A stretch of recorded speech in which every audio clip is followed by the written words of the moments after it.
Hello बच्चों, साहित्य सरोज में आपका स्वागत है। पिछले वीडियो में हमने पढ़ा था रचना के आधार पर शब्दों के भेद, व्युत्पत्ति के आधार पर या स्रोत के आधार पर शब्दों के भेद। तो आज हम लोग अर्थ के आधार पर शब्दों के भेद को जानते हैं।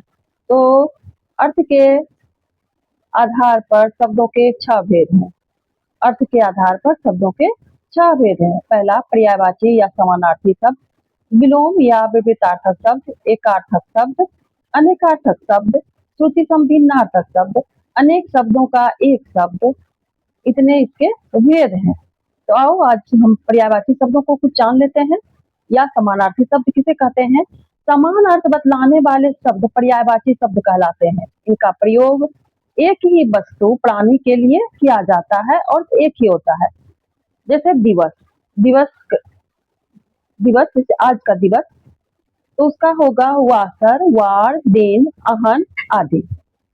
तन, काया, शरीर, वदन, गात, घमंड, गर्व, अभिमान, अहंकार, दर्प। गंगा, गंगा का सुरसरी, भागीरथी, मंदाकिनी, देव नदी। अब विलोम शब्द को देखते हैं। विलोम शब्द यानी कि विपरीतार्थक शब्द। आय का व्यय, गुप्त का प्रकट, स्वाधीन का पराधीन, हर्ष का शोक, वरदान का अभिशाप, एकता का अनेकता। एकार्थी शब्द, जिन शब्दों को केवल एक ही अर्थ होता है उन्हें एकार्थक शब्द कहते हैं। इसका प्रयोग केवल एक ही अर्थ में किया जाता है। मित्र, जिसका उदाहरण है बच्चों, मित्र, घर, भाषा, सांप, पहाड़, नदी इत्यादि। अनेकार्थक शब्द, जो शब्द एक से अधिक अर्थ देते हैं उन्हें अनेकार्थक शब्द कहते हैं।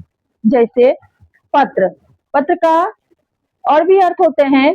पत्र का पत्ता भी होता है, पेड़ के पत्ते, और चिट्ठी भी होता है, उसे भी पत्र कहा जाता है, लेटर भी कहा जाता है। घट, घड़ा को भी कहा जाता है और ये मानव शरीर को भी घट कहा जाता है। कर्ण, कान को भी कहा जाता है और कुंती के पुत्र भी कर्ण थे। भेद, रहस्य भी होता है और प्रकार भी होता है। इन शब्दों का प्रयोग जिस संदर्भ में किया जाएगा ये उसी के अनुसार अर्थ देते हैं। श्रुति संभिन्नार्थक शब्द, जो शब्द सुनने में एक जैसा प्रतीत हो या लगे परंतु भिन्न अर्थ होता है, वर्तनी में भी सूक्ष्म अंतर होता है, उसे श्रुति संभिन्नार्थक शब्द कहते हैं।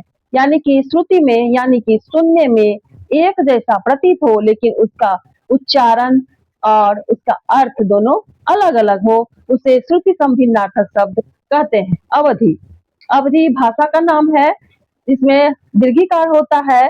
अवधि, इसमें हर्षिकार की मात्रा होती है, समय सीमा कहलाता है। अन्न, अन्न मतलब अनाज भी होता है। अन्य, नोय संयुक्त हो गया तो दूसरा भी होता है।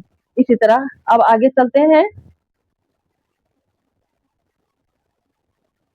अनेक शब्दों के लिए एक शब्द, जिन वाक्यों का प्रयोग वाक्यांश अथवा अनेक शब्दों के स्थान पर किया जाता है वे वाक्यांश के लिए एक शब्द अथवा अनेक शब्दों के लिए एक शब्द का प्रयोग होता है। भगवान विष्णु का उपासक वैष्णव कहलाते हैं। जो किसी का पक्ष न लो निष्पक्ष कहलाता है। किसी जिसे कभी बुढ़ापा नहीं आवे उसे अजर कहते हैं। जो कभी ना मरे उसे अमर कहते हैं। फिर आगे वीडियो में। जय हिंद।